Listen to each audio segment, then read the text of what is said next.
The Lakers have waited 1 year for redemption, and now they're on the brink. The heroes have been many. The determined Magic Johnson, the ageless Abdul-Jabbar, and the unsung duo of Kupchak and Rambis. And a victory today means a world championship.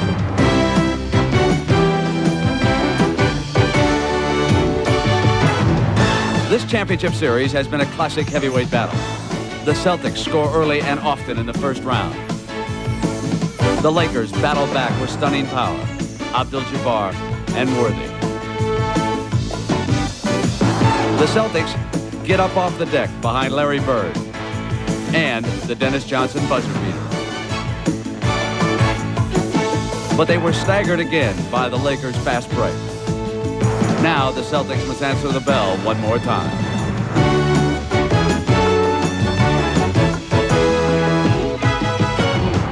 The World Championship, round 6. Kareem, Bird, McHale, and Magic. The stars are ready.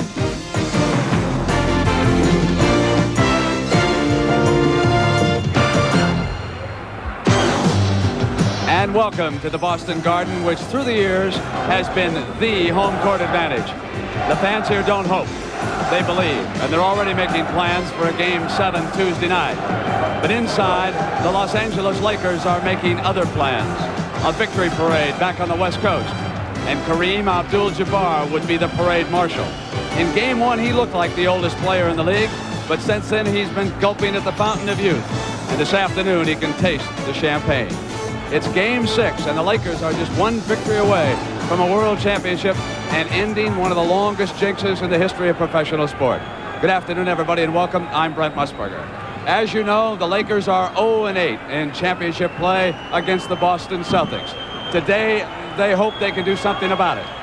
But no team throughout the history of any sport has ever been tougher at home when it counted than the Boston Celtics. For more on that, let's go down now to Dick Stockton. Dick?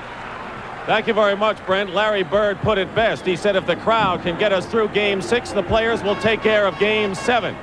Keep in mind, with the 15 world championships that the Celtics have, they have been beaten only once in a world championship series, and that was on a visiting court in St. Louis 27 years ago. It could happen again today. But the Celtics also know that they have trailed 3 games to 2 on 2 other occasions, both against the Lakers, and both times the Celtics have come back to win.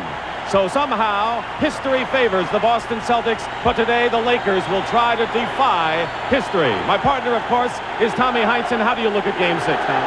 Well, Dick, fatigue will be a problem for the Boston Celtics. The Celtics remind me of a car with 4 worn-down tires and no spare. The mechanic has just told them they better rotate those tires for more life before they face a blowout. They're coming up against a dragster, fully ready to pull a throttle full out. I think it's the Celtics have to use their bench a lot more, and also Larry Bird has to start off very hot. The Lakers need to keep the pace at a fever pitch and also to get those defensive rebounds to get the fast break started. We have had the chance of beat LA, and right now the crowd is silent, waiting for the introduction to the starting lineup, and for that, let's join Andrew Jick. Good afternoon, ladies and gentlemen, and welcome to the Boston Garden for game number 6 of the NBA World Championship Series between the Los Angeles Lakers and the Boston Celtics. Now, let's meet today's starters for the Lakers. At forward, in his 4th year from Santa Clara, number 31, Kurt Rambis. At forward, in his 3rd year from North Carolina, number 42, James Worthy.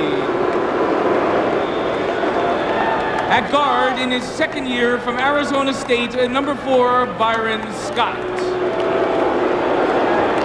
At guard, in his 6th year from Michigan State, number 32, Magic Johnson.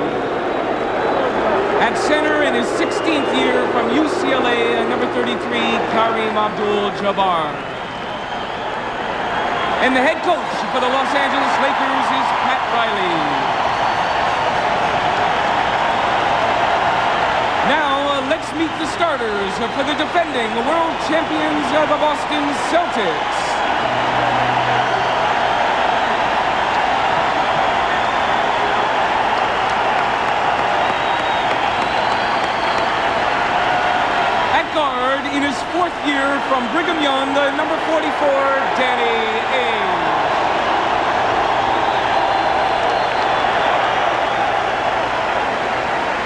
guard in his 9th year from Pepperdine, and number 3, Dennis Johnson. At center in his 9th year from Centenary, number 00, Robert Parish. At forward in his 5th year from Minnesota, number 32, Kevin McHale. And at forward in his 6th year from Indiana State, number 33, Larry Bird. And the head coach for the Boston Celtics is K.C. Jones. So the stage is set, and the officials working today are Earl Strom and Hugh Evans. Jess Kersey will be the alternate. I happen to see Pat Riley sitting alone in a room off of the Lakers dressing room before the game, and he said, I think our time has come. And the Lakers, Tommy, were loose before the game as they warmed up, and this is an opportunity that they have that could be history-making for them. It certainly will be. I think the game really hinges on whose bench plays the best. This is less than a 48-hour turnaround, and I think it's really going to test the stamina of the Celtics, who have used far fewer players, averaging 5 minutes less from their bench players.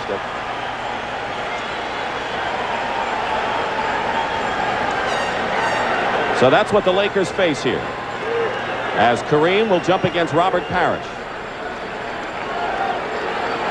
The parquet floor has been magic to the Celtics over the years.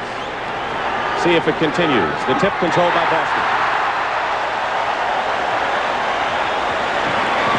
Scott coming out on Dennis Johnson.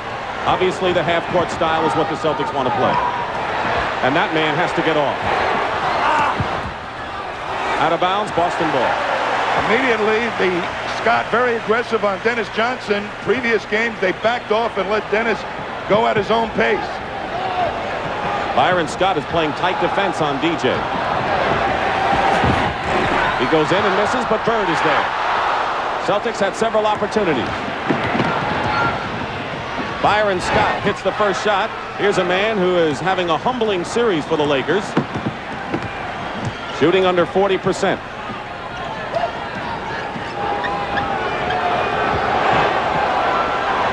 Worthy is on Bird, double teaming with Magic Johnson. 6 on the shot clock. Magic on DJ. And the Celtics have missed early here. First 4 shots have missed. Byron Scott takes it 1 out of 2, and that was in and out. That was on the mark, though. But the Lakers really ready to pace the game. Bird.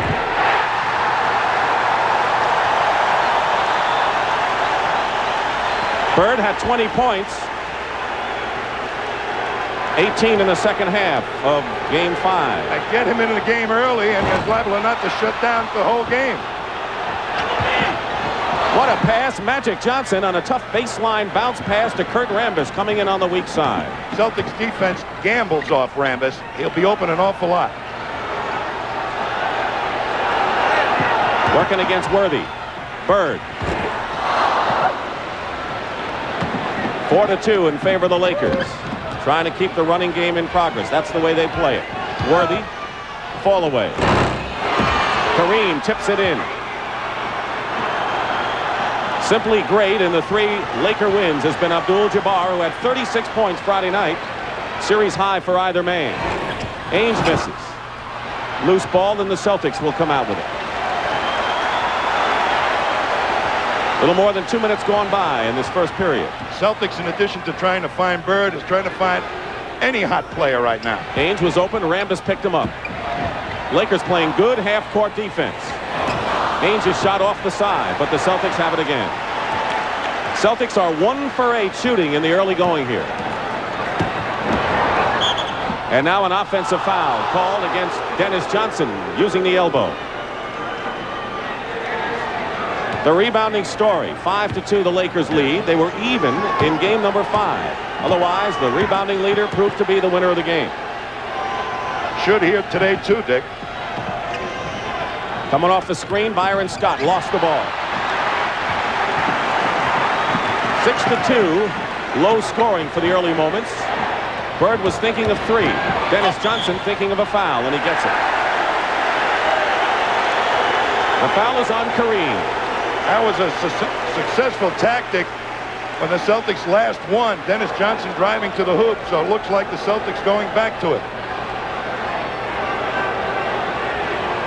Dennis Johnson will go to the free throw line. He followed up his heroics in Game 4 when he got the winning hoop with 22 points in Game 5. Well, they're trying to control Dennis a little bit today. I think in the last game, Mike McGee showed Pat Riley that getting hands on Dennis coming up the court would be helpful, and Scott is doing it here early. Don't be surprised if we see Mike McGee make an early appearance in this game, and maybe Pat Riley really try to get his Greyhounds in the game to open it up. It's 6-4 now, and nearly 3 minutes gone by in this game. Kareem doubled with Ainge and Parish. And a whistle. It'll be a Celtic foul. Both teams are playing tenacious half-court defense. That's on Parish. Boston off the mark early. 1 for 8. Magic Johnson. That's not his favorite shot, as you might imagine. McHale.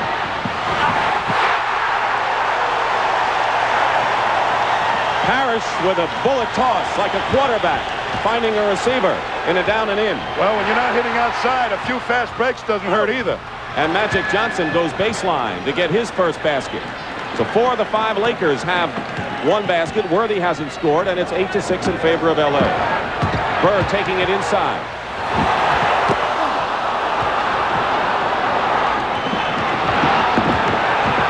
Knocked away by Ainge. Dennis Johnson has it. 3-on-1 for the Celtics. 3-on-2.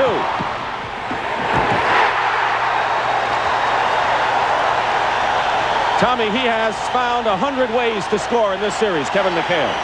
He has been dynamite on the inside. Nobody's been able to cover him on the fast break. They better get back and pick him up. Kareem, single covered by Parish. Throw the ball away. Boston has it. And now Earl Strom at the other way says it was tipped by a Celtic. And the reaction, of course, expected. Well, Celtics really changing their rotation in the defense when they double Jabbar, trying to confuse him. So he's seeing different looks in the Celtic half-court defense. High score. Good pass here by Parish. We're going to see McHale ready to take off. And when you're up that high on the defense, take off and look at that beautiful bullet pass to McHale. And when he gets up, he can sky and put it in himself. The Celtics trying to break that outside shooting poorness by getting easy hoops on the fast break. Parish needs a big game. They need a Game 1 performance, the Celtics do, from Robert Parish when he ran Kareem from end to end and had a solid game. He had a bruised right buttock in game number 2, but played 41 and 44 minutes the last 2 games. He's had to play a lot of minutes in this series. That's probably the biggest problem for the Celtics. McHale and Parish playing all those minutes. If they can hold firm for the full amount that Casey Jones expects them to play, it'll be a big plus. Those are the guys that probably got the most tired in 48 hours. Magic Johnson outside. He proved it to the Celtics. He had 20 shots in game number 5 and had his best offensive game. 10-8 Lakers lead. Parish inside against Kareem. McHale again. He leads everyone in offensive rebounds, and McHale has 6 of the Celtic 10 points. Coming back is Byron Scott. You shouldn't be able to hit a jumper after a made basket the way Byron Scott did. Lakers very alert to getting it up court quickly. And a foul on Scott here. Here's an advantage the Celtics have enjoyed pretty much. McHale over Rambis on the boards with those long arms. Even when you block him out, you lose. He has 19 offensive rebounds to lead everyone in this series. Winding down to 7 minutes remaining in the opening period. DJ goes right around Scott, but misses the layup. They missed an awful lot of easy ones, Dick, the Celtics. Shooting his way off. Magic hit his last one. Not this time. Ainge comes down with it, and they're going to call the foul on Magic. Not much Magic Johnson could do, but he gets called for the foul anyway. And a timeout. There's the rebound, and Magic unavoidably bangs him, but makes a good sportsmanship gesture holding him. Nothing wrong with that. Game 6 of the NBA World Championship Series. The Lakers lead 3-2. They know they have a game here today, and Tuesday night, if necessary, Game 7. Pat Riley's team would like to wrap it up. The Celtics have never lost a 7th game in a championship series, and that's what they're shooting for today. And I think they have a darn good chance, Dick, because the bench situations that I feel are so important in this series, they enjoy. They're using their bench liberally. Casey Jones has been trying to play this series with as fewer players as possible, keeping his best 5 in there as much as he can. The key word for Boston is patience on offense, and for the Lakers, blocking out on defense. The Celtics already have 4 offensive rebounds.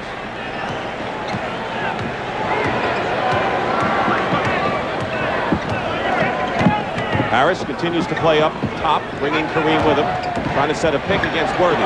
Knocked away by Magic Johnson. 6 on the shot clock, and Ainge to McHale. Magic, dangerous in an open court with the ball.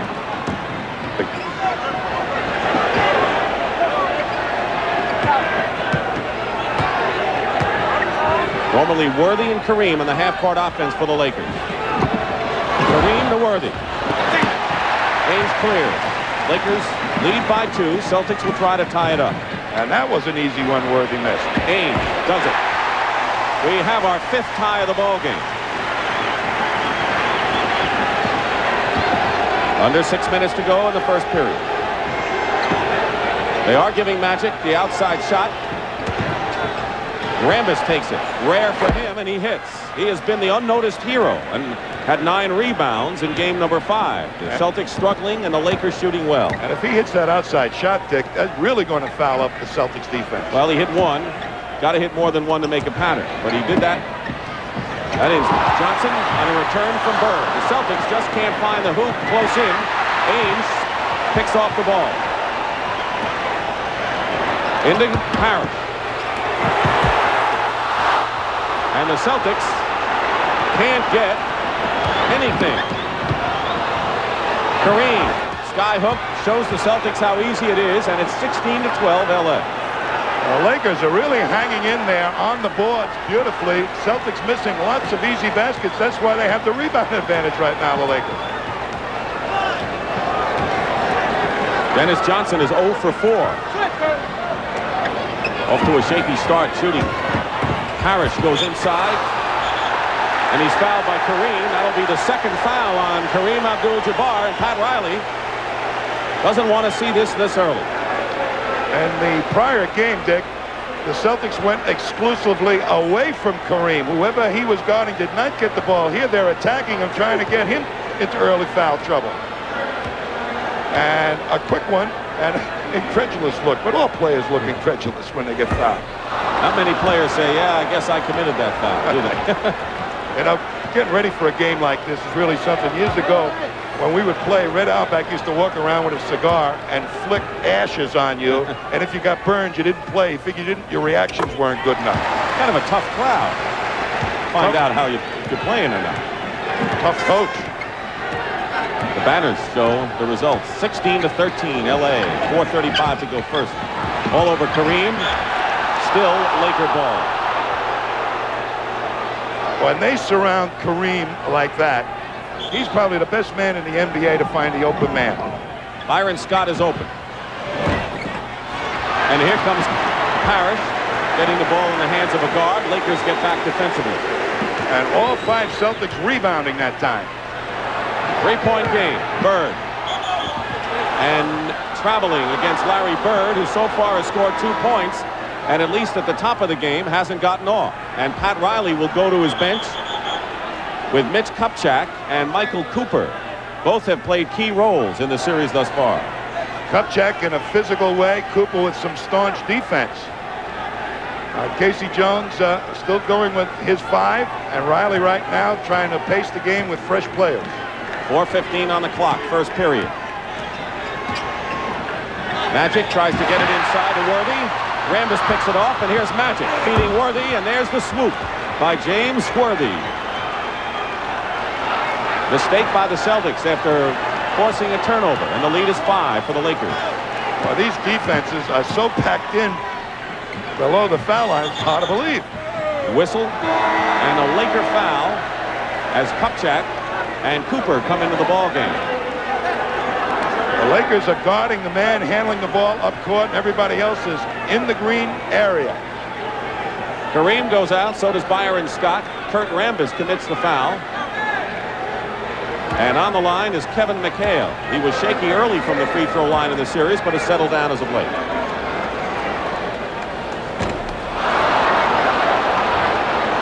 I'm sure everybody in the Boston Garden is saying, why are they missing all these shots early? And I think it's a combination of the anxiety of the game and the fact that perhaps this team really is fatigued in playing at 2 games in less than 48 hours. Well, even though they've been missing early, they're only down by 4, and that's a plus for the Celtics. When you're shooting less than 40% and you're down by 4, that's good. Worthy hits from the baseline. So James Worthy now has 4 points. In fact, all 5 Lakers starters have scored 4. Haynes misses. Worthy, the defensive rebound. 3-on-2 Lakers. Kupchak goes in and fouled by Danny Ainge. That was a good foul by Ainge. Kupchak had him beaten. Shades of last year. Don't let anybody get an easy layup. Bob McAdoo comes in the ball game. He was 0 for 5 in the last game, and he's had hot and cold games, and really most of them have been cold. And it's very important for McAdoo personally to do well in these playoffs because he's been a rumor of a lot of trade talk.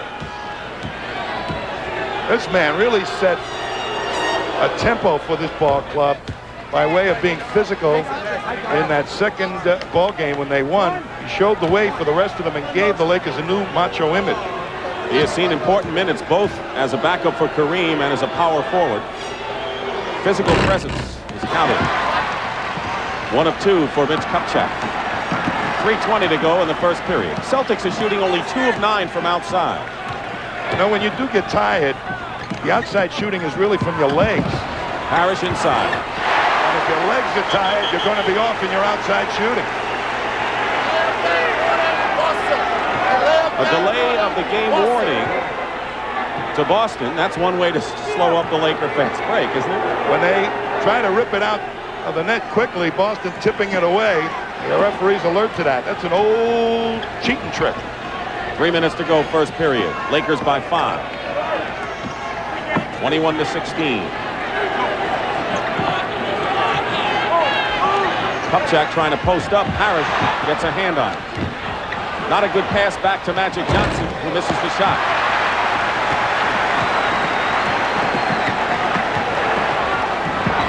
Dennis Johnson trying to get on track. Against Cooper, it's going to be tough. Ainge.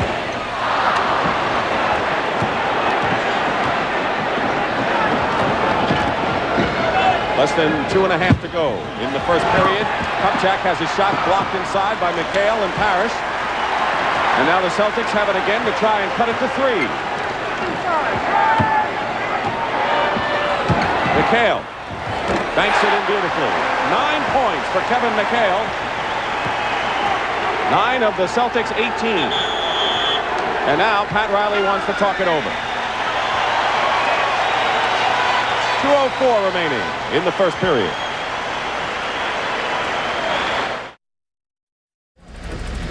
A beautiful look of downtown Boston, the Charles River with the boats, and the skyscraper aspect of one of the more beautiful cities in America, in the Northeast.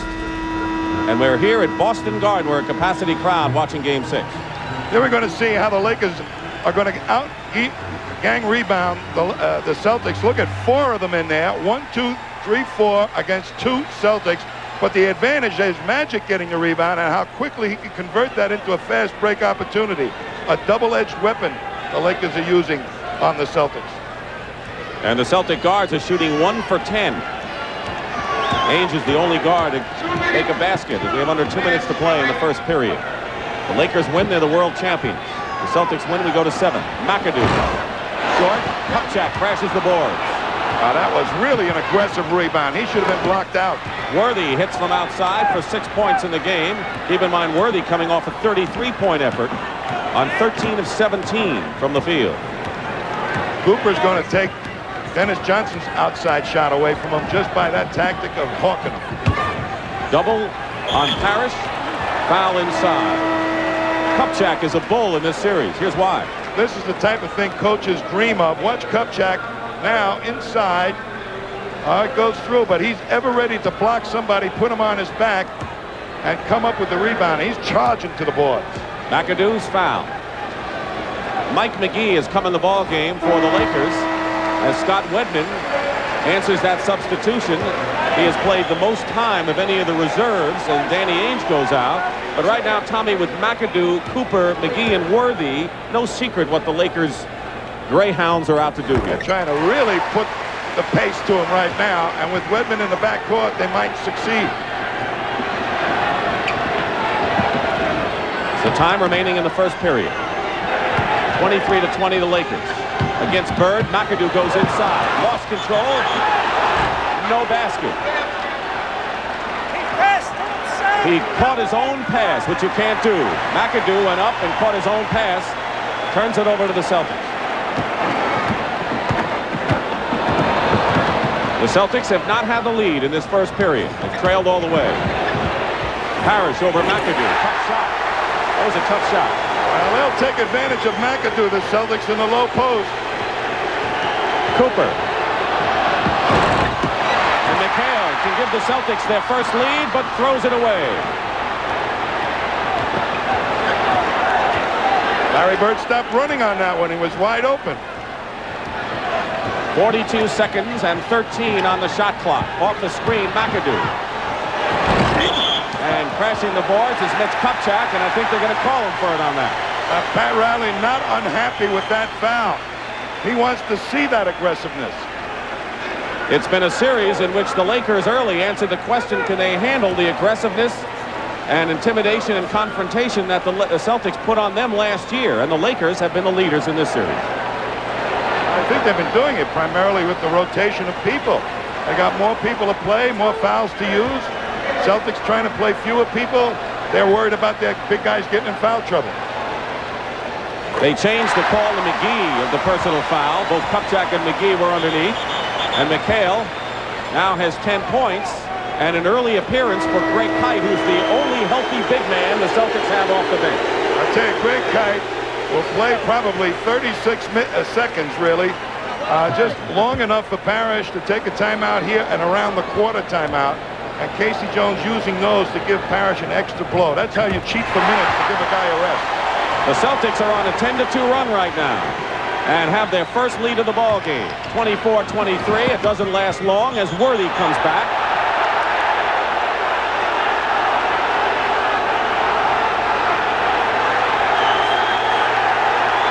And Earl Strom is warning, I believe, Mitch Kupchak on something. McHale banks it in. The Lakers can get the last shot off of the period, but the Celtics lead by 1. Boy, do they hang in there. That's one of the worst quarters I've seen for outside shooting, and they're up by a point. That's the significant fact here. Cooper runs into Wedman. They call a block. It is a Celtic foul on Scott Wedman. Here's what they warned Kupchak about. He gets Kite right around the arm and holds him and doesn't allow him to take the ball out of bounds. Say, don't get that physical, pal, or you're going to be out of here.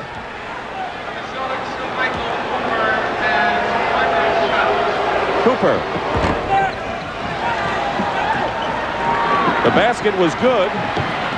So the Lakers are up now by 2 points.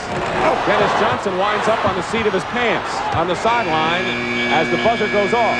So the basket counted, and Wedman had committed the foul. And that is the end of the first period, with the Lakers leading the Celtics by 2 in a grueling first period of action. The Lakers have a first period lead, but the Boston Celtics can't feel all too bad when you consider that they're shooting 36%, and their best outside shooters, Bird, Dennis Johnson, and Danny Ainge, are 2 for 16 from the field. 8 for 10 from the line kept the Celtics going, but their outside shooters are ice cold right now, Boston. And that's hurt them a great deal, the Celtics, but the Lakers have paced the game just the way they wanted it. They still have the Greyhounds, although Kareem has come in the ball game now.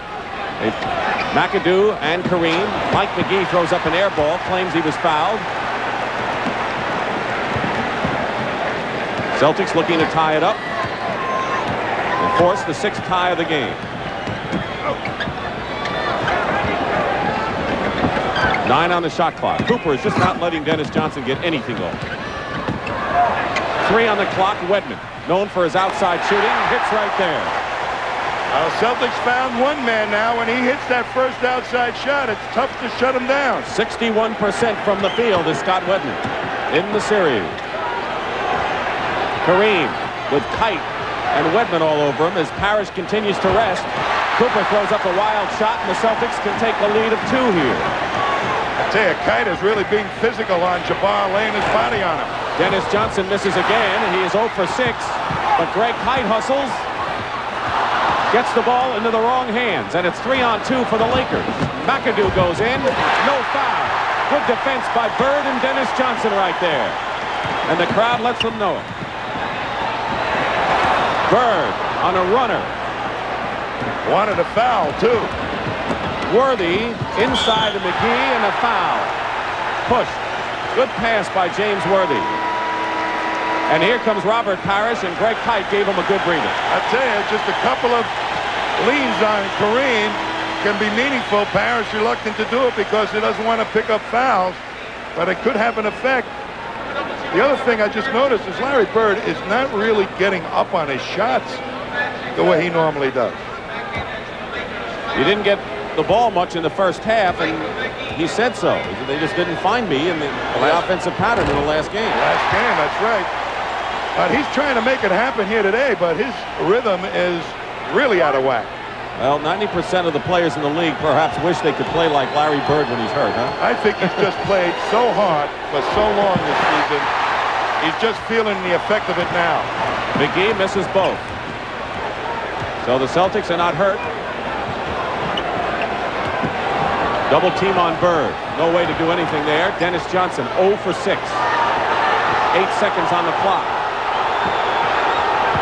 Bird finds McHale, knocked away, and they're going to set the clock up to 5. It's still Celtic ball as Byron Scott checks back in for the Lakers. Scott has 4 points, and McGee goes out. I see the Lakers defense. They're really going to jam Bird whenever and try and make him put it on the floor. McHale misses. Parish, though, comes right back. So the Celtics continue to miss inside. Off the hands of Magic Johnson. We're tied at 28, under 10 minutes remaining in the second period. Wedman is fouled. Dick, this has turned into a sloppy game. Why do you think? I really believe for both teams that less than 48 hours is taking its toll. Someone's going to have to unslop it sooner or later. If the Celtics have an MVP in the series, it has to be this man, Kevin McHale, doing it again today. Look at the consistent scoring, 31, 28, 24. He has scored 20 or more in 4 of the previous 5. How he's doing it is beyond me. He's lost close to 15 pounds since Maxwell got hurt, and they shifted an awful lot of offensive burden on him after Maxwell got hurt. Everyone has had practically an impossible task of trying to match up with him throughout all of the plays. He is such a unique player with those long arms. He plays a lot bigger than he is, and he's also got exceptional quickness even for a man 6'10". Mitch Kupchak is checked in for the Lakers. Bob McAdoo is out. 0 for 4 today, 0 for 9 the last 2 games. Kite and Parish both in there at the same time. And a foul against Michael Cooper. They're going to try and set up a nice pick action here for Michael Cooper to come around. They're trying to shake Bird loose, but look at that pick. That's a wide body getting the small body. Still tied at 28, and we have been tied for quite a while. That was off the foot of Bird. Dick, you know, a couple of years ago when I played in the Lakers series, I had the flu a couple of times, and in a game like this, I can remember Bob Cousy passing me the ball, and I couldn't even catch it. The reflexes were so off, and it looks to me like it's happening here today. A couple of years ago, you sound like it was ages ago that you played with Bob Cousy. That's right. Don't be nasty now. Inside, Kareem. from Magic Johnson. Good inside passing by the Lakers, who retake the lead. 3 minutes gone by. Second period. Turnover. He picked the ball up to make the pass much too far out. Kupchak. This is the jumper. Loose ball. Lakers. Scott finds a ball. That Kupchak dive sure was inspirational to his team. They're not giving up today, no question. Lakers? I wouldn't hope. Parish. Baseline jump shot. 9 for Robert Parish. So Parish has picked up the slack. And the crowd loves the fact that Kupchak took a little bit back after dishing it out most of this series. Robert Parish has picked up the scoring slack right now. Bird has scored just 2 points. Mitch is open at the free throw line and hits. Kupchak with 3. And it's 32-30 in favor of the Lakers. Trying to close it down on the road. They're going to call Scott with the foul. And now an illegal defense has been called. There's Kupchak getting a little confused underneath. And a little push there. Little push. That wasn't confusion. That was muscle being applied to Mitch Kupchak. Illegal defense was called before the shot. Ainge will come in. We'll be back to the Garden. From our helicopter, you see Old Ironsides, the USS Constitution, docked at the Charlestown Navy Shipyard here in Boston. Dick Stockton and Tom Heinsohn. I know it's 32-30 right now. Who's in a better spot right now? Can you pick it out? I think the Lakers paced the game the way they want it, and hoping that that fatigue factor will really wear out the Celtics down the stretch. But Casey Jones has made early substitutions, particularly Craig Kite coming in for both Parish and McHale. Yes, McHale played 48 minutes 2 games ago and played a lot the other game, but it looks like the big men are getting enough of a breather here. And don't forget, they're used to playing a lot of minutes throughout the season. Yes, but when you really have to run against a team like the Lakers for 6 ball games, it takes something out of your legs, and that's what the Lakers are counting on. Want to remind you at halftime, John McLeod, the head coach of the Phoenix Suns, who did such a fine job in the studio in the early rounds of the playoffs, live here with Brent to discuss the game at halftime. 32-30, 7:57 remaining in the first half. Each team has scored only 4 points this period. Bird inside with his second basket of the game. They may just come out of every timeout and get the ball to Bird to get his head in the game and his feet into the game. Wedman is on Magic Johnson. 2-man game, Magic and Kareem. The skyhook hits, and Abdul-Jabbar has 8. You couldn't have played that hook shot any better than Parish did. Try to break down Jabbar's rhythm. It didn't work. McHale double, turns around. He plays like he's 7-2, and Kevin McHale has 15 points in the game, and we have our 9th tie. And they're toe-to-toe in the second quarter. No one's staggering yet, however. We got a lot of time to go. 2-man game again with Magic and Kareem. Magic goes inside and draws the foul. It'll be on Wedman, his second. Both teams are shooting better. The Celtics certainly are at 4 for 8 this period. McHale seems to have his inside touch, and Parish a little bit, but the outside game has not still been there, except for Scott Wedman, who's only hit 1, I think. Pat Riley's been to the championship series in 4 years as head coach, looking for his second championship. You wouldn't believe a guy that's been to the championship that many times will be getting as much heat as he's gotten this year. Hey, when you're on the big media centers like New York or Los Angeles or Boston, Philadelphia, comes with the territory. Kareem and Parish were going at it, and if that's on Kareem, which it is, it'll be number 3. Kareem Abdul-Jabbar has picked up his 3rd. And his parents in the crowd and not very pleased. His mom looks like she's going to jump out of the stands and go right after the official. Hang tough, Mom. He's got to stay in the game. McAdoo will be coming in shortly. Will the Celtics go with him right now? Well, we'll go with 2 points. Sometimes you make a mistake at going at a player like Kareem. Kareem inside. Foul. And Robert Parish commits his second personal foul.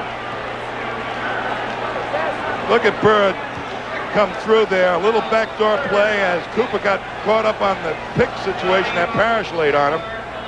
So they're trying to get Bird really into this thing with some easy shots now to get his confidence going. McAdoo can't come in the ball game yet. Kareem is on the free throw line, playing with 3 fouls. Going for his 10th point right here. That's really a commitment by Pat Riley not to give him a minute or two out of the ball game right now so he doesn't get a tie at third. What is it? 4. 4. 1 out of 2 for Kareem. Lakers by 1, and the Celtics, who have had a 1-point lead on 2 occasions, trying to forge in front once more. Ainge finds Bird.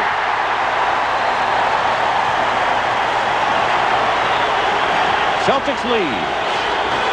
A little more than halfway left in this second period. Kareem gets the sky hook. They want to get as much production offensively from him before he has to leave the game. He's 5 for 5, Tommy.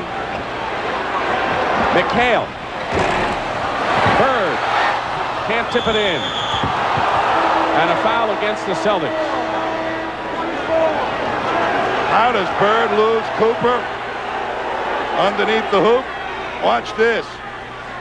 He kind of hangs around underneath there, fakes out, a little pick action. They get caught in a bad talking situation, no defense, and the Celtics alert to that. Get it to him quickly. Foul was on Danny Ainge. 2 on Ainge. Under 6 minutes to go in the first half. Magic and Worthy, and pushing is Kevin McHale. First foul on Kevin McHale.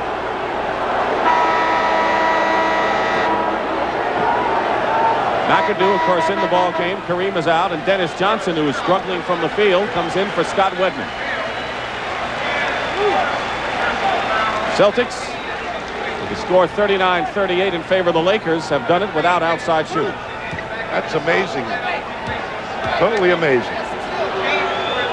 Truly amazing. Truly, totally, whatever you are. Kareem on the bench has scored 11 to lead the Lakers. McHale's 15 leads the Celtics. 1 for Worthy. You know, but the game is being slowed down more and more in the favor of the Celtics right now. You said the Lakers had their pace, but the Celtics have it now and haven't been shooting well and have stayed close. Pass from Bird to Dennis Johnson. DJ smartly didn't go up with it there. Bird on the offensive rebound. DJ. Good pass. 1 for 8 now for Dennis Johnson. Good pass from Larry Bird. Open, meanwhile, is McAdoo. And McAdoo was 0 for 9 before he hit that jumper. When you get back, you better yell out who you're picking up. They left McAdoo wide open, the Celtics. He was 0 for 9 in 2 games. Now a Laker foul away from the ball. Michael Cooper will be hit with this one. Cooper is really going to try and put a physical test on Bird. And one of those fouls that just say, let's clean this up a little bit. Bird has said many times Cooper's the best defensive player he's going to get. McHale spins inside. It's 17 for Kevin McHale and another tie. Does he have his rhythm? He never was squared to the basket when he took that shot. Last year, McHale only had 2 good games out of 7 against the Lakers. Worthy fouled inside.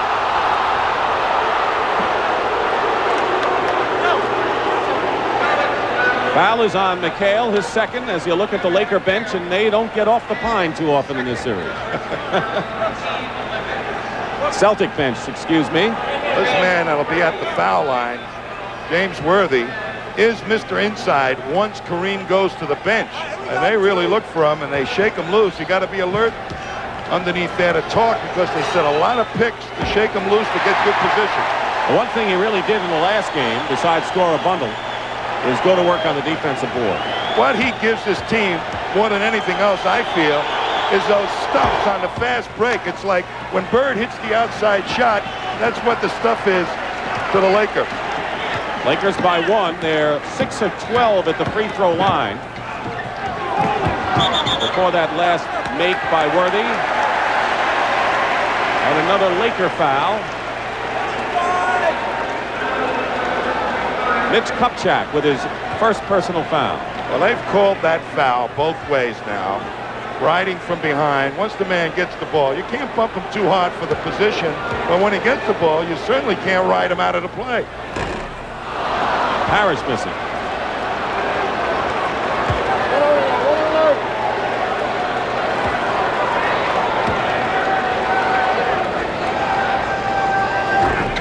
Four and a half to play in the first half of a tight game. Biggest lead, Lakers had a 7-point lead. We've had 13 ties. Magic being pressured a bit by Ainge in the backcourt. McAdoo. Out of bounds, Celtics ball. McAdoo is not hitting the wide open shot. That's his baby usually. And now it's getting testy inside, and the Lakers' smiles have disappeared. They're called for another foul, and it's Kupchak's second. Timeout. There's Kupchak just moving him out of the way, and McHale very smartly says he's doing it again. They're calling it close here in Game 6.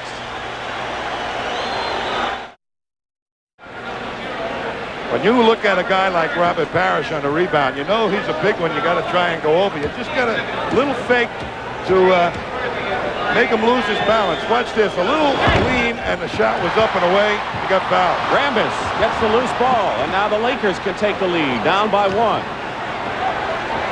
3 minutes and 40 seconds remaining in the first half. Magic Johnson. McHale. Hit. And lucky for the Lakers, they did get to McHale because Danny Ainge was in the process of streaking up the court. Magic Johnson has committed his third personal foul. So the two leaders of the Lakers, Kareem and Magic, have 3 apiece. A little banging on the boards, they call it. And when they get over the rebound and trying to stop the fast break, they call it on Magic just to make it a tough outlet pass. That's what's slowing down the pace a little bit, too. Not good outlet passes. Greg Kite will come in and give Robert Parish a breather again. So Casey Jones, who used only 7 men in Friday night's game, resting his big men in this one. 3:33 to go. McHale hits 1 of 2, and it's 47-45. The Celtics lead by 2. Lakers had the biggest lead early of 7. And Kareem has been resting on that bench to give him the half-court offense for the second half. Magic Johnson in the air from Worthy. Magic has 9. Worthy and Kareem lead with 11 for L.A. I think this is a point where Boston has to really put their foot on their offensive pedal. 14 ties in this first half. Keenly contested. Bird in traffic. Too high off the glass, but there's McHale. Rambis saves it nicely. That's 2 in a row. 2 games in a row, Rambis has gone in the crowd to make a big save. Magic goes up. Break for the Celtics. Ainge, open court. Ties up Magic Johnson nicely inside. Good play by Danny Ainge. Some great defense both times. Here is a good rebound by Rambis. Look at him hustle. I'll tell you, he is Clark Kent. Hustle game, prior game in L.A., showing it here again at the Boston Garden. He went deep into the crowd Friday night for the Lakers. He only went into the 3rd row here. But he got a telephone number when somebody slipped him the telephone number. Still Boston ball. Byron Scott will come back in. While we have a moment, let's check on the foul story here. The Lakers have Kareem and Magic Johnson with 3. Robert Parish has 3 fouls for the Celtics. All of the players with 3 are on the bench right now. Off the screen, Bird. 10 for Bird. Celtics by 2. And when he makes them, they're rattling around. He usually swishes them through clean. Byron Scott missing from the corner. A whistle. Loose ball foul against the Celtics. There is a battle going on underneath the boards. People clearing people out. Greg Kite on the foul. And they're trying to clean that particular stuff up. Kupchak on the line. Have the Celtics kind of neutralized the Laker bench a little bit, the way they're working their reserves? A little bit. I think Casey Jones made a commitment to use more players. Obviously, Kite in this game, and his body banging around in there might be neutralizing the strength advantage that might have been developing for the Lakers, believe it or not. Not that much? Not that much. Okay. But I think the Celtics have to really make their move now while this unit is in there. Against, you know, without Kareem being in there, Dick. And Magic, yeah. Maybe they heard you. Bird from Ames, 51-49, and the Lakers keep coming back and staying in there. Of course, the Celtics know that in a close game, they would figure to have an edge down the stretch in the fourth period if it stays this way. It's been their style. 5 on the shot clock. Against McHale, Worthy has to put up outside, and he does. 13 for James Worthy. Great shot by Worthy. That ought to set up 2 or 3 drives down the middle later on. He's hit his last 6 shots. And another tie of 16 in his first half. 125 remaining. Dennis Johnson. Celtics again by 2. 20-second timeout called by Pat Riley of the Lakers. Just stay close has to be the Celtic motto, wouldn't you think? And the Lakers, though, know that they've got a run in them. They always seem to have one run somewhere in the game. It happened in the second period of the last game, third period of the previous. I'll tell you, right now, we're looking at this situation. Yeah. Well, the Celtics have come from behind 3 games to 2 on 2 occasions, and have come back and beaten the Lakers. But I'll say one thing. The last time was 69. I don't think any of these players really remember that series. They were at least in grammar school. And people make a big deal about that. And really nothing as far as they're concerned. They want their history buried. It's what have we done lately in their minds. But it still exists in the books, and that's what the Lakers are trying to overcome here. The Lakers are weathering a storm right now. Bird is on McAdoo. 10 on the shot clock. Worthy. He's been dangerous all game. He has 15 points now. 7 in the second period. Had 8 in the first. Under a minute. You see when he hits that jump shot, how it opens up the inside move for the drive? Bird. Arcing shot. Kite tips it in. Greg Kite on a big tip in. And once again, the Celtics lead by 2. Every time the Lakers tie it up, the Celtics take the lead, and so it goes. 35 seconds remaining now in the first half. Worthy finally misses. He hits 7 in a row. 19 on the shot clock. There's a 4-second differential between the game clock and the shot clock. Celtics can have their biggest lead if they get a basket here. Bird, Dennis Johnson, and a loose ball foul against DJ, who might have been pushing off. That's the call. Bird still having difficulty, however, with his outside shot. He's having difficulty even when he's wide open and can get the shot off. That time he was under a little bit of pressure by Worthy. So with 7 seconds to go, the Lakers will be shooting to try to tie it up for the 18th time, and Michael Cooper will be at the line.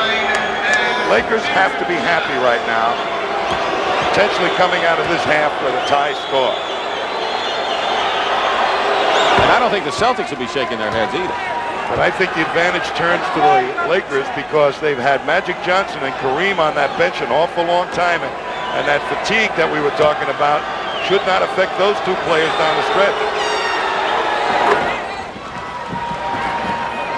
Another tie. Celtics try to get off the last shot.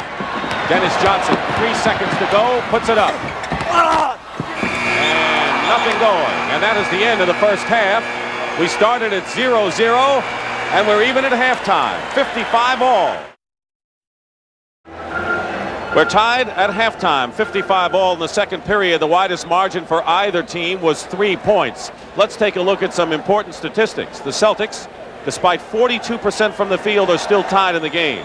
Rebounding has told the tale in virtually every game, and the Celtics have a substantial 9 rebound edge. But this may be the most important thing as far as the bench is concerned. The minutes and the points. And Tommy Heinsohn, I know that John McHale thinks that the pace favors the Boston Celtics, which it does because it's a half-court game largely and a close game which favors them. But what about that last statistic about the bench? Well, that factor, the Lakers using those people, plus the fouls that Kareem and Magic enjoyed or got on them, allowed them to sit on the bench and rest up to really run their half-court. They're going to have fresher players running their half-court offense in the second half than the Celtics will. The early moments of this third period, are they going to be significant? Yes, it was like the last ball game. Can the Lakers pick the pace up, blow by the Celtics? They did it last ball game. We're underway in the third period. Into Kareem, who has 3 fouls. Scores the first points. And the Lakers regain the lead. We have 18 ties in this ball game. McHale and Worthy are the leading scorers. That was the case. So Kareem got hot late in game 5. Parish gets a second chance and scores. Even layups are not going in easy for the Celtics. Rambis. Well, with Worthy, Kareem, Scott, and Magic Johnson. 2 for 2 for Kareem coming out. He's 7 for 7 from the field. Has not missed today, and he gives the Lakers another lead. He definitely looks fresher than Parish. You know he's old. No, we won't go into that. Dennis Johnson shooting over Magic. Misses. Fighting inside. Rambis. Magic Johnson weaving his way. Scott shooting 38% from the field. 2 for 6 in this game. So his slump continues. Worthy hits outside. 17 for James Worthy. 4-point lead for the Lakers. Well, the Lakers did not come out and put those feet to work early here. McHale driving on the baseline comes back with his 23rd point of the ball game. He also has 10 rebounds, and what else is new for Boston? Scott, fake on Dennis Johnson. Hits his first attempt of the third period. I think he solved a bad habit, going right up with the shot. And now a little up fake is freeing him for better shots. Bird goes inside and brings the Celtics to within 2. 2 minutes going by, third period. McHale has to honor Worthy's outside shooting. Now they go into Kareem. Double, man open, Magic, loose ball. Worthy's free. Worthy hits another one from outside. Got to play him tight. He went to double Kareem. That left him open. That's a tough man to leave open.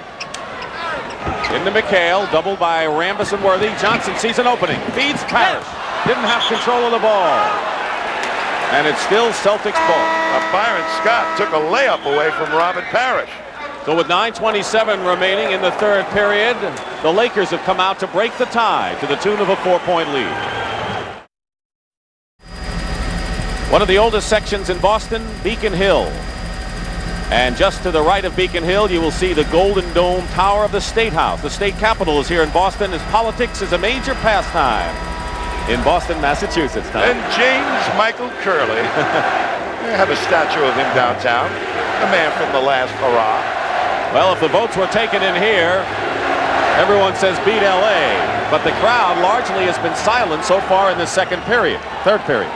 Well, the Lakers came out. They didn't blow by the Celtics like I'm sure Pat Riley would have wanted them to do, but they've executed their half-court offense beautifully. And Worthy, the youngest real player, a significant player, is performing beautifully. No fatigue in him. Worthy has been red hot the last 2 games. We'll show you how hot he's been shooting-wise in a moment. Dennis Johnson outside. Misses. Rambis clears. Into the hands of Magic Johnson. 9:10 remaining. Third period. Scott coming off a screen. Rambis gets the offensive rebound and goes up with it. Now McHale has it. 65-61 in favor of the Lakers. Looking to capture the world title. Deflection. Celtics ball. James Worthy. That's how hot he has been the last 2 games. He's 9 for 12 today. And he's getting an awful lot of help on defense when he goes at Larry Bird. 5 on the shot clock. Celtic guards have been cold. They get it into Larry Bird, who arcs it in. 16 for Bird, and it's a 2-point game once more. They need the Bird flying high this second half. Rambis. Plenty of time for the Lakers. Now they have 8 on the clock. Kareem goes inside instead of the sky hook. Goes the other way, and he's got 19. Just developed that type of move the last couple of years. Bird can't hit his second in a row. That's what he's been known for most of the year, going on one of those streaks. Worthy with another basket on a pass from Magic Johnson. And now the Lakers are up by 6 points within 1 of their biggest lead of the game. And now the crowd begins to come alive. But the Celtics have to come alive. That's the important thing. Bird misses. And a collision and a foul. He'll call Dennis Johnson on the block. Bird takes the outside shot. They count on him to make that. And up goes Worthy as Bird was really disgusted with himself, so much so that he forgot to pick up James Worthy. Into Kareem. Pecking away at Kareem. Misses the fall away. Magic got inside and a foul on the Celtics, but Tommy with Rambis and that time Magic Johnson, the Lakers are really getting in on the offensive boards on the Celtics. Magic Johnson, at his size, has always been a good rebounding guard, probably the best in the NBA, and he's taken to a good advantage that situation. Well, the crowd started to get back in, but the Celtics are going to have to really get them back in by hitting their shots. Lakers in control with 6-point lead now. 7:15 to go in the third. Magic Johnson from the corner. Celtic guards are 3 for 19 in the game. Parish. And the Lakers limit the Celtics to 1 shot. Lots of gang rebounding, Dick. Can open up their biggest lead in the ball game. Byron Scott hits it, and the Lakers are now up by 8 points, 71-63, and Casey Jones wants a timeout. Lakers have outscored the Celtics 16-8 and have opened up their biggest lead of the ball game with that much time remaining in the third period. It's been awfully close here at the Garden. Keep in mind, history could be made for the Lakers, who have dropped the 8 previous playoff championship battles against the Celtics. The last one, of course, last year when the Celtics won in 7. Do you see fatigue taking a toll on the Celtics right now, Tommy? Absolutely, Dick. Not really pushing the ball up when they've had the opportunities, and it's a matter of willpower right now, the thing that Pat Riley talked about. And here's the crowd at Boston Garden trying to provide the will for the Celtics to win. This is home court advantage.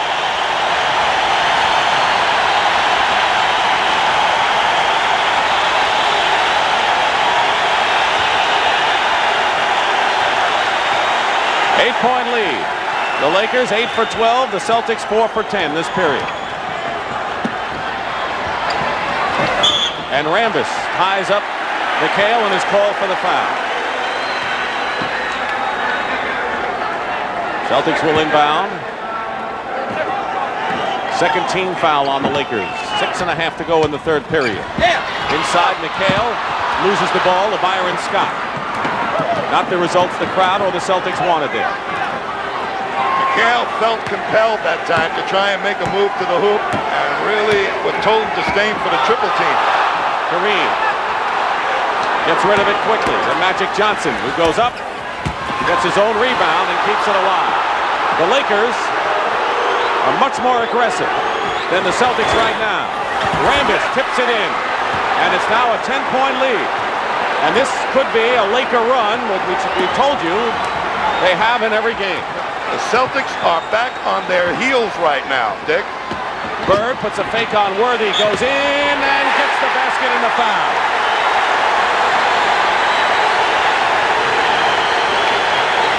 And Bird must feel it's now or never. He was totally frustrated with his outside shooting, so he does this. Little up fake and takes it strong to the hoop. That's the way to get yourself going again. Make a shot in close.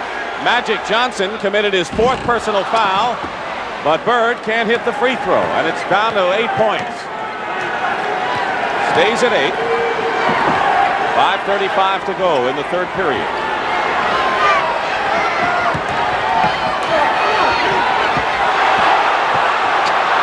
Kareem, Parish, defending.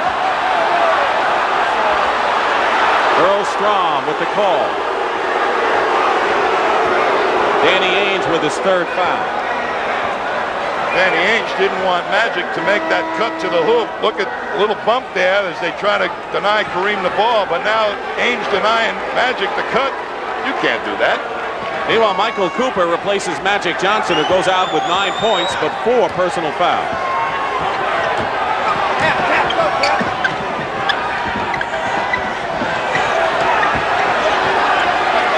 Cooper.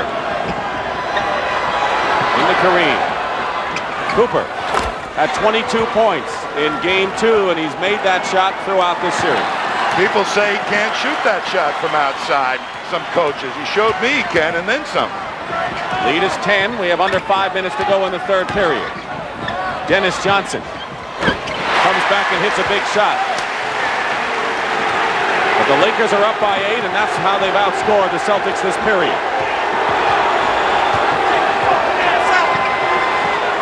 Only hard defense for the Celtics are going to do it for them right now, Dick. Cooper into Kareem with another sky hook. Off the mark. McHale loses it out of bounds. Those are the frustrating things which happen to you when you start to shake your head. The Lakers are performing in their set offense like a playbook. Couldn't be any better. Scott from the corner hits the shot.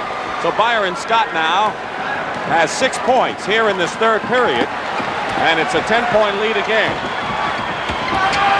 Danny Ainge drives in and misses. Batted out to Dennis Johnson. And Scott is called for the foul. Right now the Lakers are 16 minutes and 11 seconds away from getting the monkey off their back and winning this NBA World Championship Series.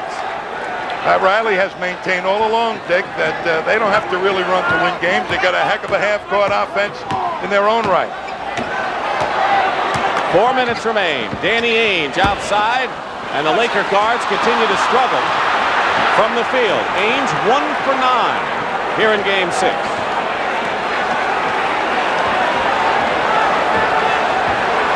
The lead is 10.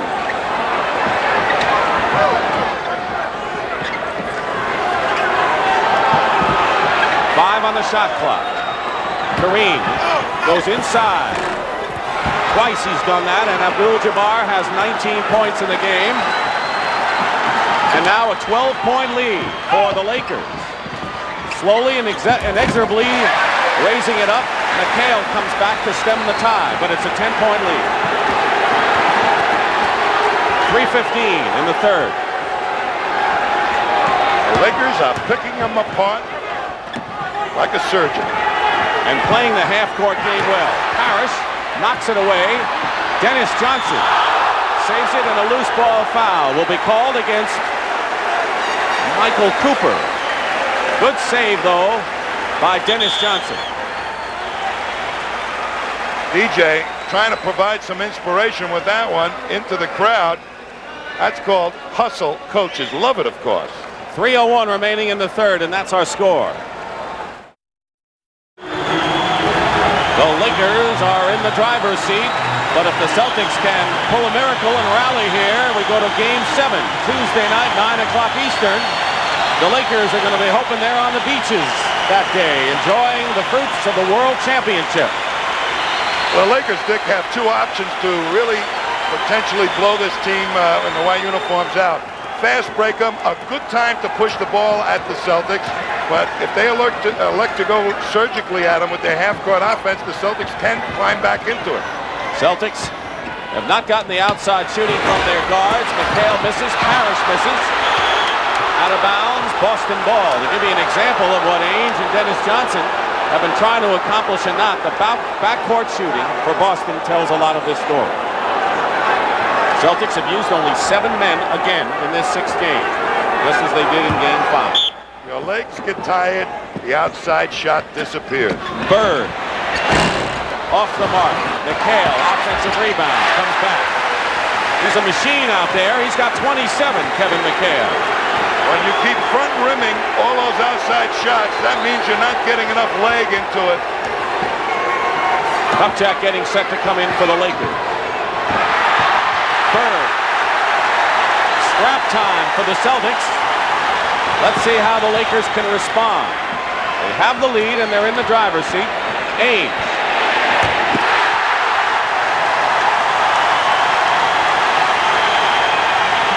Only his 2nd field goal of the game. The Lakers are slowing it down, Dick. They're not pushing it at the Celtics. They're letting the Celtics get back in the game. Well, the Celtics got back in defense. McHale commits his 3rd personal foul. And Kupchak is coming in, and Cooper is slow getting up.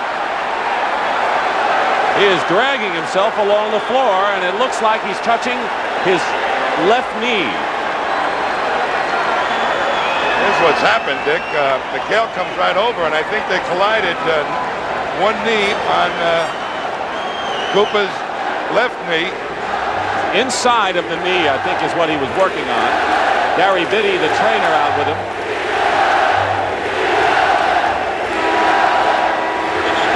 And he is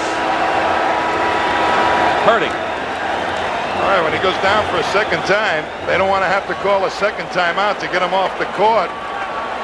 So in comes Mike McGee right now to pick him up. Larry Spriggs to help, and they're going to carry Michael Cooper off. The fans, who are amongst the best in the country here, applaud Michael Cooper. They know good players when they see them. Homer away. Last time Kareem was in here, he broke a record, and this place stood up for about 10 minutes giving him an ovation. Now I think it may be more imperative, not that it wasn't before, that the Lakers try to wrap it up here, huh? Absolutely. But they are letting the Celtics get back in to this ball game. The pace is not where Riley would want it, I believe. 10 on the shot clock.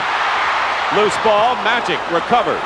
Byron Scott hits a big shot from the corner to break a 6-0 run by the Celtics. And with a minute and a half to go, again, the Lakers by 8. Celtics got right up on their toes that time defensively. So they're off their heels. Minute 20 to go in the 3rd. Dennis Johnson missing outside. Mitch Kupchak, another big rebound. And the Lakers can open it up to 10. Nobody in the purple jersey streaking up the court. Kareem misses a sky hook, gets the rebound. Great help from Kupchak. Kupchak is fouled inside. You know who's been a big factor for the Lakers in this 3rd period, maybe the unlikeliest guy of all, is Byron Scott, who has been slumping. Scott has hit 4 of his 5 shots here in the 3rd period. He changed what he was doing, a little up fake, and then he drive by and get himself an open shot. He got his confidence, and he's wide open now.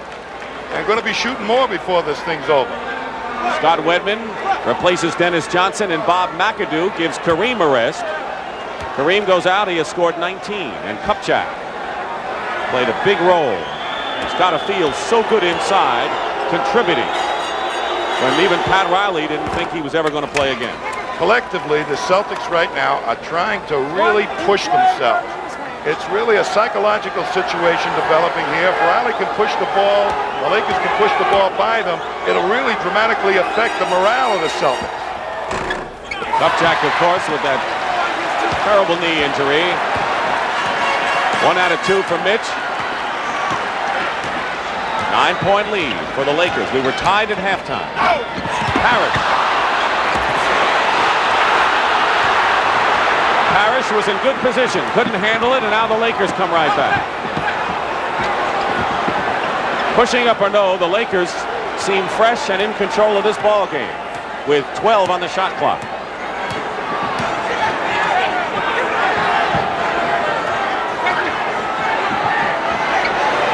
Scott misses a three-pointer but gets the rebound. That is a real no-no for the outside shooter like that to get the rebound. And now the Lakers playing for the last shot. Ainge intercepts with 2 seconds, and that'll do it. If you ask Pat Riley, how would you like a 9-point lead going into the fourth period and a chance to close it out, he said, I take it. He's got it. And we'll be back to the Garden in a moment. Back at Boston Garden, let's check in with Pat O'Brien right now. Pat? Thank you, Dick. I'm in the Laker locker room. Michael Cooper, injured. He has a bone contusion right here on his left knee. They carried him off the court, as you saw. He has walked back onto the court. They expect him to play. It's hard to keep Coop out of the game. This is his 323rd consecutive game. Let's go back to you, Dick. Thank you very much, Pat. And, of course, Coop wants to be out here. Lakers hold their lead and win it. And the Celtics are going with Wedman and Kite. They're 2 men off the bench to start the period. Strange things have happened in fourth quarters at the Boston Garden. And I guess if the Celtics can come back a little bit with those 2 in the lineup, giving people a good rest, that'll mean something. Wedman is fouled. Wouldn't you think that this is a chance if the Celtics can gain, that could be a boost for them? With Wedman and Kite in there and rebounding, perhaps giving those fresh legs on the boards, that can help. But somebody's got to hit some shots for the Celtics.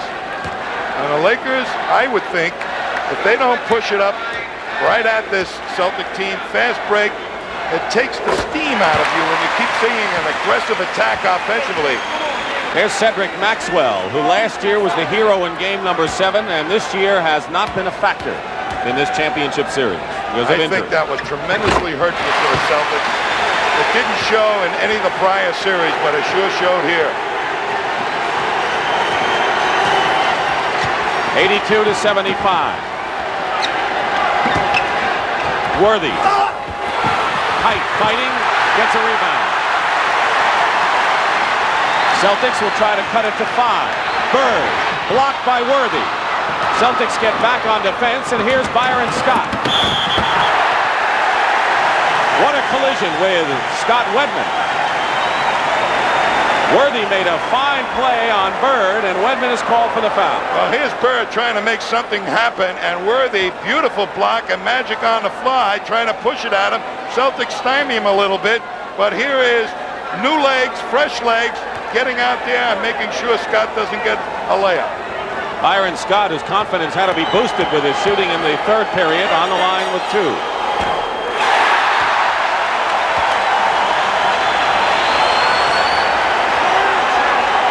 This kid withstood a lot of pressure coming to the Lakers when he's in place of Norm Nixon. And I think he's going to show that he can handle pressure here in this game. Going to try anyway. 82-75, LA. Bird puts a move on James Worthy. And it's a 5-point Laker lead. Magic Johnson in a crowd loses it. Celtics pushing it up with Ainge, who's fouled.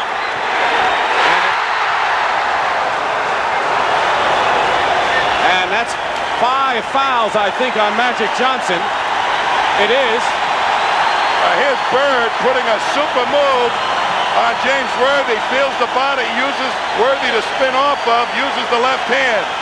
Beautiful play. Injured with a bruised bone in his left knee. Cooper is back. So is Kareem. And the Celtics are making a run. We are back. James Worthy has scored following a Celtic turnover. And now McHale goes to the line and is pushed. It is a 7-point lead. 84-77. And McHale will go to the line. And Kareem has just picked up his 4th foul. Now for the Lakers, Magic Johnson went to the bench with 5 personal fouls, and a man who was carried off the court by 2 of his teammates, Michael Cooper, has come back in with a bruised bone in his knee, seeing action nonetheless. Any hope, perhaps, of pushing the ball up quickly at this stage, limited by Magic being out and Cooper maybe hobbling up with the ball with that bad knee. 6-point game, 84-78.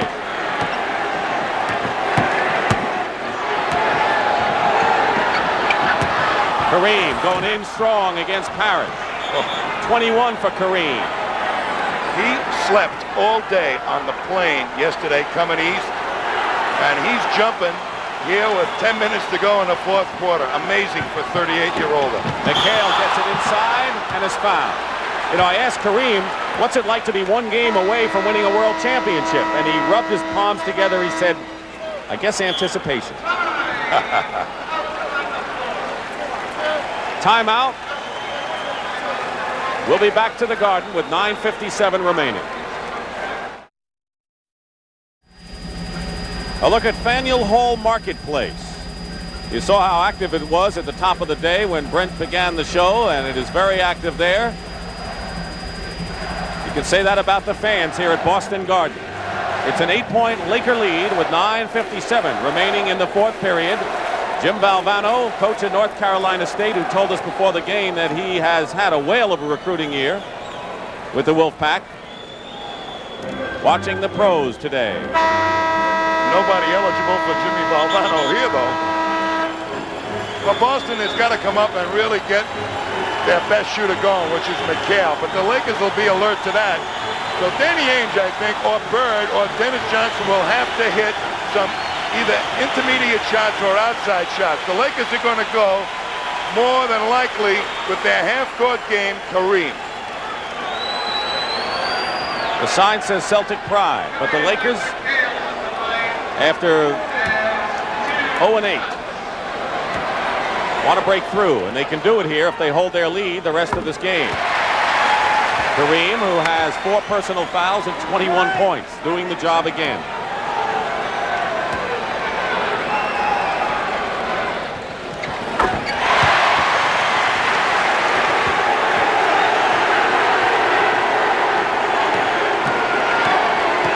Ainge is on Cooper.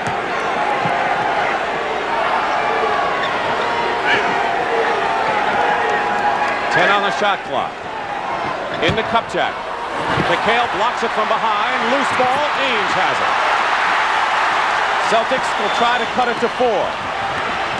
Ainge low to McHale. Bird can't tip it in, and Scott comes down with it. Celtics had an opportunity there inside and couldn't capitalize. They've missed a ton of easy shots today, the Celtics. Kareem looking for the pass inside. 7 on the shot clock. Dennis Johnson the turnover. And it was deflected by Scott. No foul. It's Celtics ball. If anything shows how tired you could be, that was Dennis Johnson. He ordinarily would have blown right by Byron Scott that time. Dennis Johnson has McHale for a screen. Uses it. McHale, second chance. 32 for McHale, and the Celtics have it down to 4. McHale's playing a game that'll put his numbers up here in the rafters.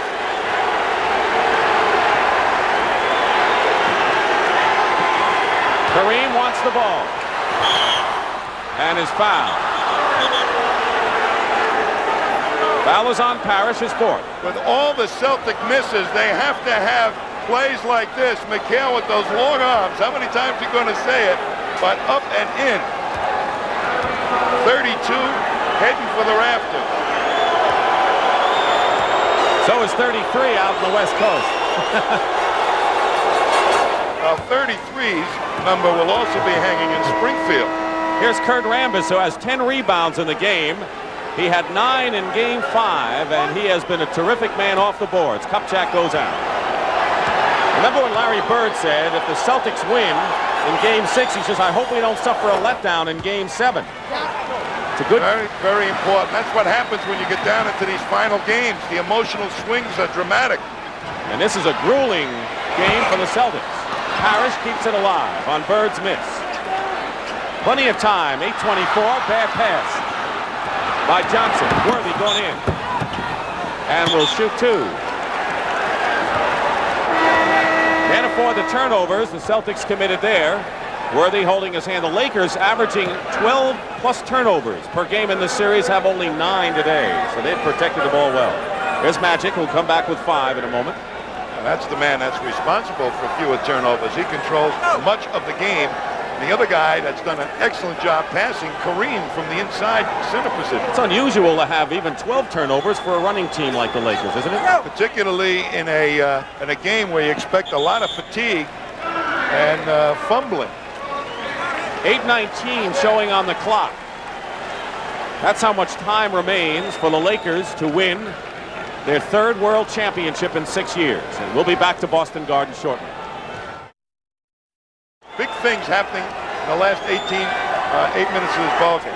Kareem has 12 points this half. Robert Parish has only 2 and has shown signs of being tired. He hasn't had control of the ball inside in a couple of instances. Well, he missed a couple of wide open layups, and normally when a big guy gets tired, not the outside shot that goes, it's his hands. He can't hold on to the ball.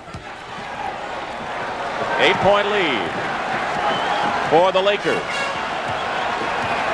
Magic number for them keeps moving. It's 8-10 now. Parish working against Kareem. And Worthy clears it. Gang rebounding tactics paying off for the Lakers. Quieting the crowd effectively of the Lakers, who have turned his home court advantage for the Celtics into a tool for them. Rambis on the feed, gets the basket. Boy, they really played to made adjustments to what the Celtics are doing on defense. They're really penetrating and then kicking it back to a wide open man that can come in for layup. Up to 10 again and a turnover, and Cooper is fouled.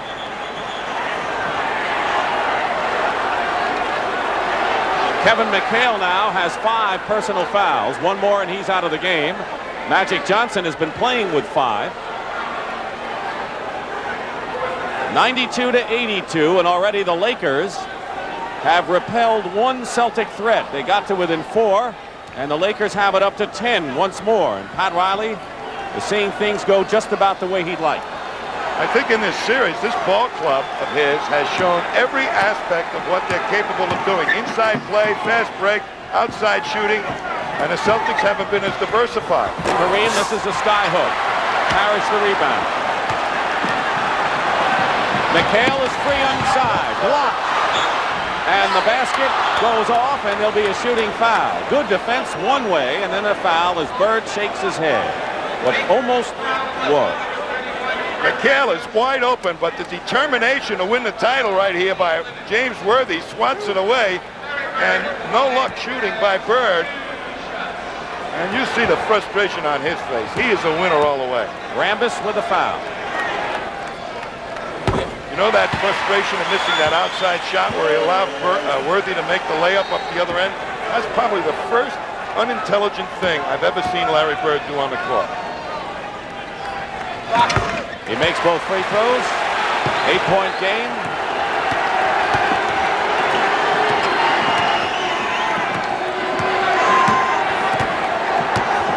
Magic Johnson can't go inside.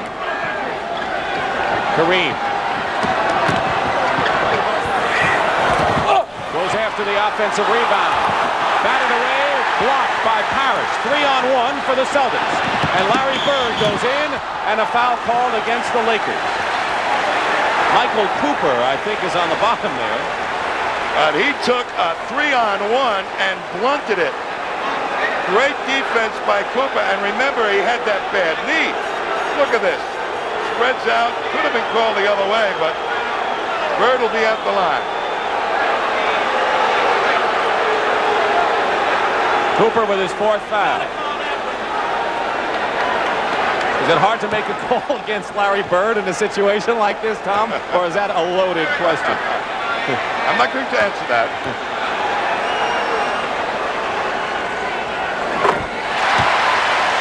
Commissioner David Stern seeing the NBA at a peak.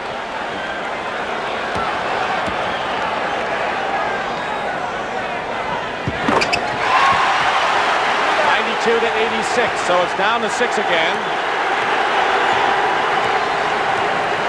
Bird, by the way, has 24 points in the game. Hasn't shot well, but he's done the job. Last touched by a Celtic. It'll be Laker ball. The Lakers were all jammed up on the weak side. Kareem couldn't find an open man. I think the Lakers were lucky that time to come away with the ball. They're testing Kareem's passing ability right now, these Celtics.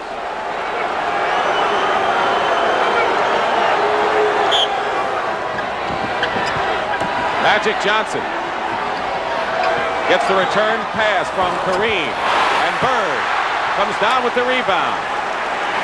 Into the hands of Parish, and the Celtics can narrow it to 4 once again. Double team on Bird. Open is Dennis Johnson. Ainge has the shot. And the bugaboo for the Celtics. Outside shooting by the guards continues to haunt him. 6 minutes to go in this 4th period as Magic Johnson is fouled by Danny Ainge.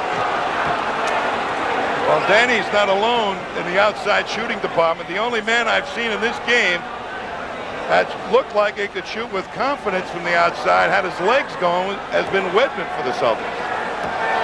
So here's Magic, who, by the way, has 11 assists today. He has had 10 or more assists in all 19 playoff games this season, and he's broken Jerry West's assist record in the playoffs.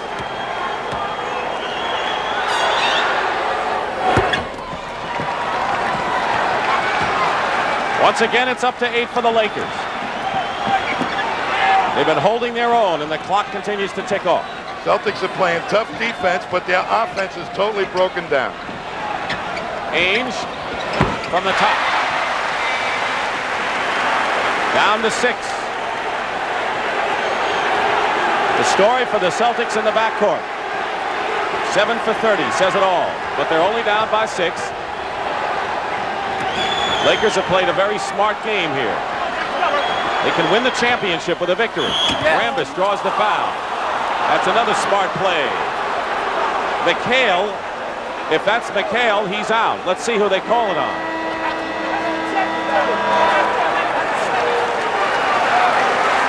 Kevin McHale has fouled out of the ball game. 32 points, 16 rebounds. And I'll tell you, it's going to be awfully tough to go down the stretch without him, and Kevin McHale is angry. We want to talk about officiating. A foul out Kevin McHale at the Boston Garden in Game 6. Let's take a look at the play right now. Well, let's see Rambis shoot the free throws instead, but that's a pretty tough number for an official to foul McHale out. But remember, they called one in Kareem out in a 5th foul out in L.A. I think the officials have done a terrific job, Tony. I do too. Some physical things that could have gotten out of hand. 1 for Rambis, 5:19 to go. 95-88.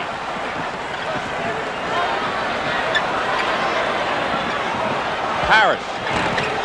On the other side, Bird gets the basket. 5 minutes. He's digging in, Larry Bird. Somebody can hit a couple outside shots for the Celtics. And Bird will foul Michael Cooper, who has had a rough game. Bird's 3rd foul. Cooper will shoot. Look at Larry Bird on the boards against Cooper. Cooper didn't really totally block him out, but he has a size advantage on Cooper. Cooper on the line. This man here, I'll tell you, has changed his role with this Laker ball club so many times. I wonder when he looks in the mirror if he knows who he is. I mean, he was an alley-oop player, then he became an outside shooter, a defensive player. He's been like everything for this team. Backup point guard, defensive stalwart, you name it. Timeout. 97-90. And a timeout call, 4:54 to go. 7-point game. The Celtics are within range, but that's 4:54 for the Lakers to win the world title. Right now, let's check in with Pat O'Brien. Thank you very much. Thank you very much, Dick. I may be the safest person in the whole arena. They've had some problems here in the past with people running onto the court following whoever wins a World Championship Series. And so this time they're prepared. They have 105 security people, lots of badges for the media. You cannot get on the court without these badges, and 105 rent-a-cops. Let's go back to you, Dick.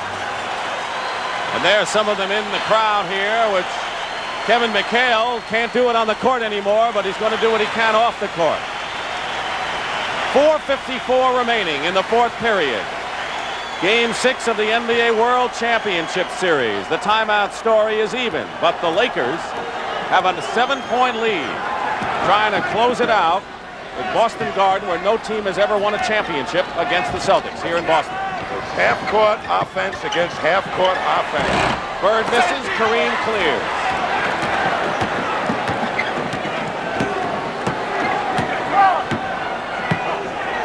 Lakers proved a lot in winning the last game when they had a big lead and the Celtics closed it down several times.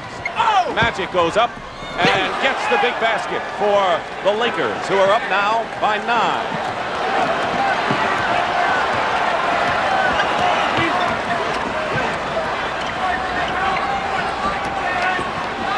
Wedman is in the game for his outside shooting. Parish goes up against Kareem and hits, and it's down to 7, but another minute has ticked off. The Lakers will bring it up, use as much time as possible before getting it into Kareem. Into James Worthy.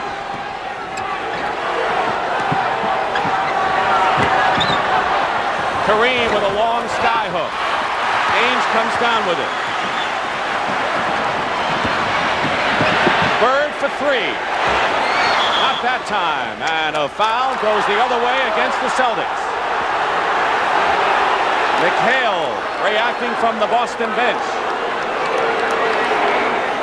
Casey Jones, who was ejected after receiving 2 quick technicals the other night. And now Danny Ainge has 5 personal fouls, Tommy. That's not to be unexpected, Dick, when they have to play an aggressive game to get back in it. And you're tired. You reach and you grab instead of playing with your feet. Scott hits the first free throw. 100-92 LA. What a smart game these Lakers have played coming back to the Lions' Den at Boston Garden. They were ready. You could tell it on the plane. Leading scores, Worthy 25, Kareem 23. McHale fouled out with 32 and Larry Bird 26. Just numbers right now. Danny Ainge misses. And the Celtics have not been able to hit from outside.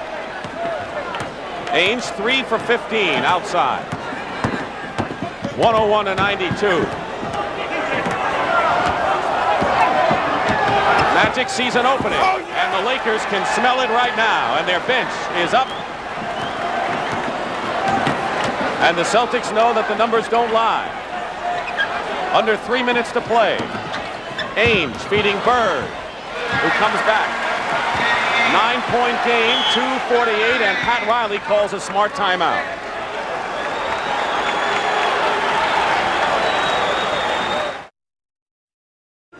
There is the Larry O'Brien Trophy, which goes to the NBA World Champion. And for the Los Angeles Lakers, they are 2 minutes and 48 seconds away from doing something that no other Laker team has done in history. Beat the Boston Celtics in a championship series. They've gone down 8 previous times. And the one time that the Celtics have lost a world title, 27 years ago, it was the St. Louis Hawks who won the championship in St. Louis, and I know you remember that one. Sure do.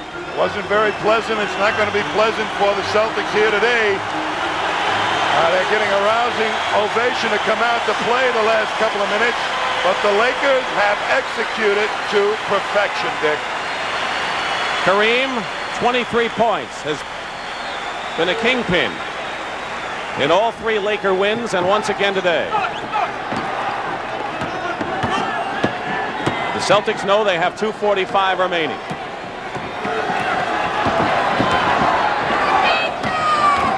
Bird picking up Magic. Kareem with 8 seconds on the shot clock. A desperation defense for the Celtics now. Kareem hits a big sky hook. And the crowd grows quieter. He's going to be able to play one-on-one, too, with everybody else of the Celtics going out challenging the other players. Wedman fires up a three-pointer. Scott Wedman has been doing that throughout the series, and it's now 105-97. Wind down to 8 points. Loose ball, Lakers. And Magic says, let's settle down. He has a triple-double again. And Kareem comes back again. Celtics defense broke down, Dick. And on the turnover, the Lakers will have it again. And with less than 2 minutes to go, barring some real strange happenings, the Lakers are finally going to do it against these Celtics. This man, Magic Johnson, played this season with a mission for the Lakers, and it's about to pay off. The smile will be back on his face next year. Minute and 40 to go. 6 on the shot clock. Magic is short. Parish the rebound. Loop it to Ames. It's a 10-point Laker lead. They're all trying for three-point shots. Bird misses. And Cooper blocks out Wedman. Laker ball.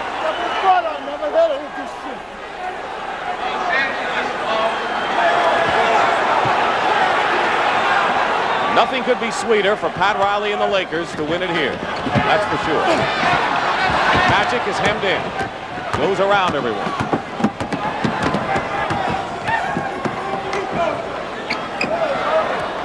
107-97, and it's as if no one is at Boston Garden right now. That's how quiet it is. That's got to be the ultimate thrill for the Lakers. Kareem hits again with a sky hook.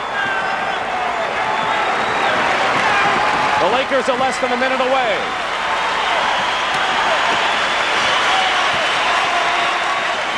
Wedman misses.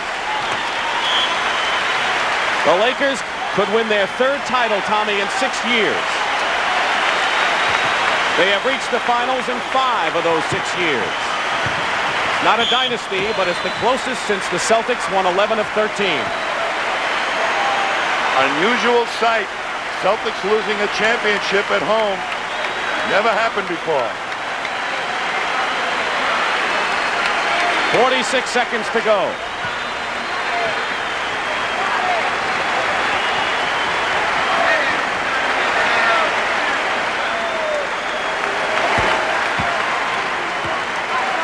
KC won it last year. Riley trying for 2 world championships.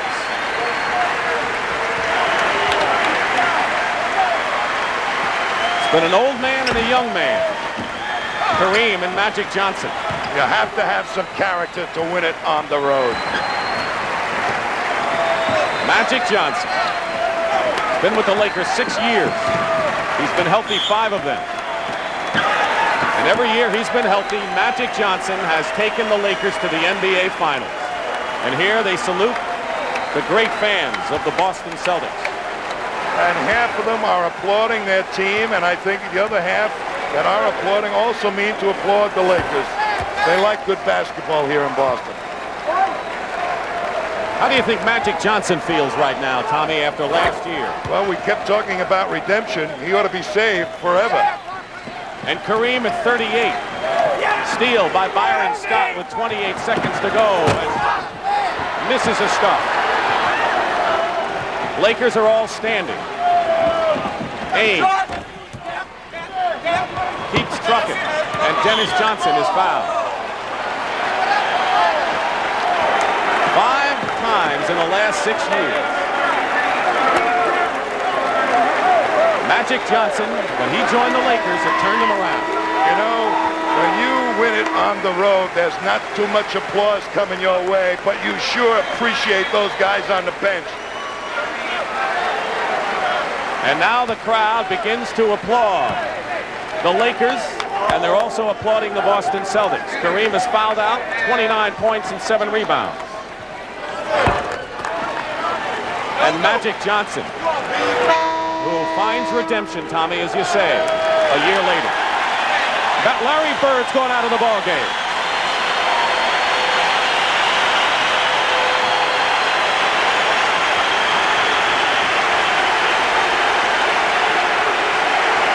Only he knows how much he's been hurt and how it's affected him.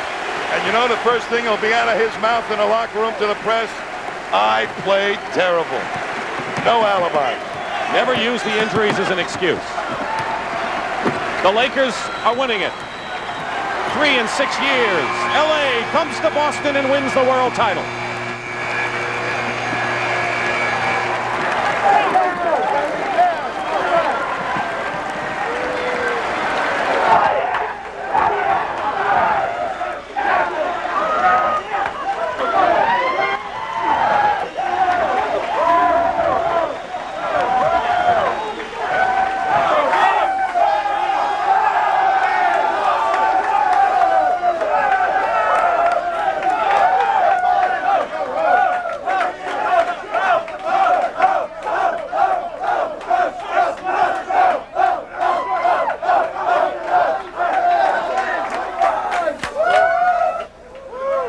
And Red Auerbach and Alan Cohen walk off. Yeah, it feels good. They finally snapped the jinx. And the Lakers won it exactly where they wanted to win this world title, underneath the banners of the Boston Garden, where the Celtics, for only the second time in 17 World Championship Series play, come up second best. The final score, the Lakers 111, Boston 100. The Los Angeles Lakers have won it. To the victors go the spoils. Dr. Jerry Buss, who has put this franchise together, and the NBA Commissioner David Stern with the Lawrence O'Brien Trophy. Jerry, Coach Riley, Kareem, congratulations to the Lakers, the city of Los Angeles, and all your fans. Once again, the Celtics and the Lakers treated the world to a battle between the two best basketball teams. Here's your trophy. You earned it. You deserve it. Enjoy it. Hey, look at this! What? This has removed the most odious sentence in the English language. It can never again be said that the Lakers have never beaten the Celtics. Coach Riley, Oh, God. what was the big difference this year from a year ago? Brent, I just think that, the rebounding was much improved. Kareem, our captain, and Magic, our two leaders, led us in a very strong move. And we have a little bit of a saying that somewhere along the way, at some time, we're going to have to plant our feet, stand firm, and make a point. And we made the point. We took that parquet floor here, and all the skeletons are cleaned out of our cot. Yes! Kareem, what were you thinking 13 days ago when it was a blowout the other way and people wondered if you were not too old to come back? I just thought it was going to be a long way back. We wanted to just get back into it and show that we could play good basketball. We really disappointed ourselves that first day, but after that, we turned it around completely. Kareem, you were the unanimous winner of the Sport Magazine Most Valuable Player. I don't think you've ever been MVP in a championship series, have you? Yeah, I was in 1971, but everybody's forgotten that. This one has to feel, and what I want to know is, will you play for sure next year? Any thoughts of retirement now that you've won another championship? Oh, of course not. I'll be there next year, and we'll be defending it. It'd be nice to wear the crown my last year. Kareem, congratulations. Marvelous performance. And we will continue from the Lakers' victorious locker room as the Los Angeles Lakers have come to Boston and done it. One long year and redemption for one Magic Johnson. Now you can tell us just how much it bothered you a year ago when they said you choked in the championship series. Well, it bothered me. Anytime you make mistakes to probably lose the championship, it bothers you, no question about it. You came out here early today ahead of all your teammates, and you were out taking jump shots, set shots, the look of determination on your face. No question about it. It's like we have our chance. It's a long year last year to wait for this moment right now.